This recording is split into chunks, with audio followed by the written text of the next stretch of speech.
Hi guys, welcome back to my channel. I'm CS Diksha Joshi and congratulations to all those जिन्होंने अपनी executive की या professional के exams जो है वो पास कर लिए हैं, और जो लोग फेल हो गए हैं वो लोग भी नाराज़ मत हो, उन लोगों को भी कॉन्ग्रेचुलेशंस, क्योंकि उन्होंने इतनी मेहनत की, एटलीस्ट उन्होंने एग्ज़ाम में अपना 100% दिया। आप भी आज का रिज़ल्ट क्लियर नहीं कर पाए हैं, आप ट्रॉमेटाइज फील कर रहे हैं और आपको नहीं समझ आ रहा है कि अभी हम आगे क्या करें, तो इस वीडियो को आप एंड तक ज़रूर देखिएगा, क्योंकि आपके सामने ये जो शख्स है वो भी एक कंपनी सेक्रेटरी है, वो एक्सपीरियंस है और उसे भी अटैम्प्ट लगे, तो मैं भी इस सिचुएशन को बेहतर तरीके से समझ सकती हूँ। तो I request you all to watch this video till end. अब मैं आप लोगों को एक बात बताती हूँ कि जब भी मैं फ़ेल हुई तो रिज़ल्ट देखते से जो सबसे पहली चीज़ लगती थी वो तो ये लगती थी कि यार मैंने इतनी मेहनत की और अब मुझे फिर से वापस से वही सब पढ़ना पड़ेगा।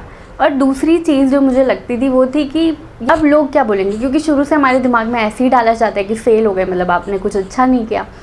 तो वही चीज़ होती थी कि अब लोग क्या बोलेंगे आपके बारे में। तो दुनिया का ना एक ही सबसे बड़ा रोग है, वो है क्या कहेंगे लोग।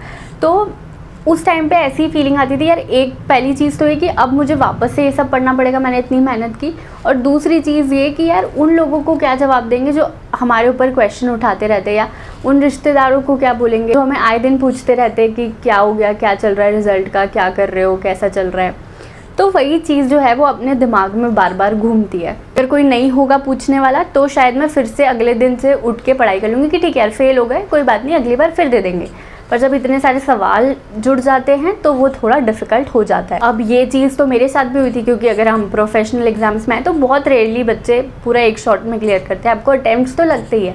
और मेरा ये मानना है कि अगर आपको अटैम्प्ट्स लग रहे हैं तो उससे आप सीखते ही हो, मतलब अगर आपने 1 शॉट में क्लियर कर लिया तो हो सकता है आपको बहुत सारी और चीज़ें नहीं सीखने को मिलेगी जो आपको फेल होने के बाद सीखने को मिलती है। अगर यार मैं भी फेल हुई थी, मेरे साथ भी ऐसा होता, और अगर मैं उस टाइम पे वहाँ रुक गई होती तो आज मैं आप लोगों के साथ यहाँ पे नहीं होती। अभी आप में से कई बच्चों को ये थॉट आ रहा होगा कि यार छोड़ देते, कुछ नहीं रखा है, नहीं होगा, छोड़ देते।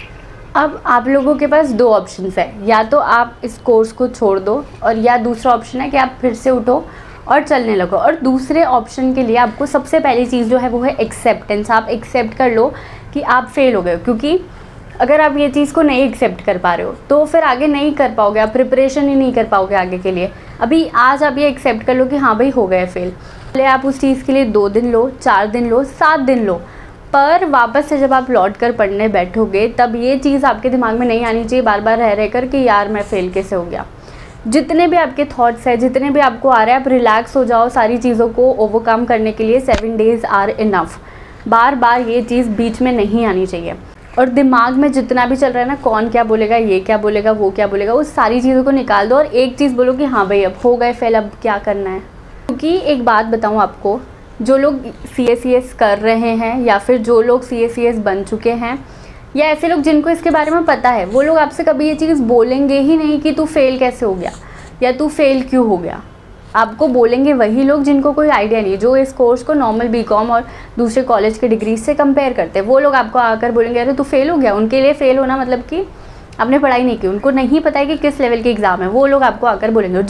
जिनको पता है वो लोग आपको कभी कुछ नहीं बोलेंगे। जैसे आपके पेरेंट्स हैं, उनको पता है कि आपने दिन रात कितनी मेहनत की, तो वो आपको कभी नहीं बोलेंगे कि तू ऐसे कैसे फेल हो गया। वो यही बोलेंगे उल्टा कि यार तूने बहुत मेहनत की थी, कोई बात नहीं, अगली बार फिर से देंगे। तो बोलते वो लोग हैं जिनको कोई आइडिया भी नहीं होता है कि आप क्या कर रहे हो। उनको सिर्फ बातें करने के लिए एक टॉपिक चाहिए, तो वो इसलिए उस पर फोकस करते हैं। उन लोगों को इग्नोर करो, आप अपने काम पर ध्यान दो। और एक चीज़ पता है कि जब हम कुछ बड़ा करते हैं ना तभी तो हम फेल होते हैं। कभी भी कोई बड़ा आदमी ऐसे ही थोड़ी बन जाता है, उसको बहुत सारा स्ट्रगल करके जाता है। अगर कुछ छोटा मोटा करना होता है तो वो तो कोई भी कर सकता है ना। BCom में कभी किसी को सुना है फेल होते हुए? नहीं ना।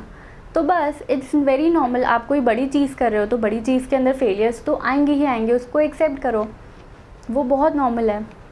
तो अभी आप चाहो तो मेरा एग्जाम्पल ले लो यार, मैं खुद फेल हुई हूँ पर मैं CS बन गई, मैं आज एक कंपनी में काम कर रही हूँ, मैं आप लोगों के सामने हूँ, मैं अपने एक्सपीरियंसेस आपके साथ शेयर करती हूँ। तो मेरा एग्जाम्पल लेके आगे बढ़ो, पर आगे तो बढ़ना पड़ेगा, क्योंकि जो चीज़ हो गई है उसको हम नहीं बदल सकते। अब जो हो गया वो हो गया, पर जो चीज़ होने वाली है हम उस पर काम कर सकते हैं, हम उसको ज़रूर बदल सकते हैं।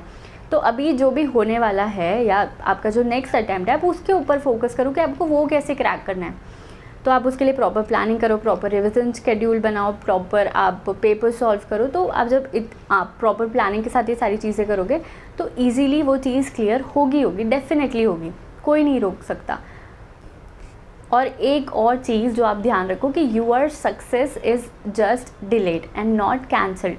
आपकी जो सक्सेस है वो सिर्फ कुछ टाइम के लिए टल गई है, पर वो कैंसिल नहीं हुई है। जब हम उसके टूवर्ड्स काम करेंगे अच्छे से तो वो आसानी से हम नेक्स्ट अटेम्प्ट क्लियर कर लेंगे। ठीक है, I hope you like this video और अब भी आपकी थोड़ी टेंशन कम हो गई है। So if you like this video please like, share and comment and please subscribe my channel if you have not yet subscribed. Bye bye, take care.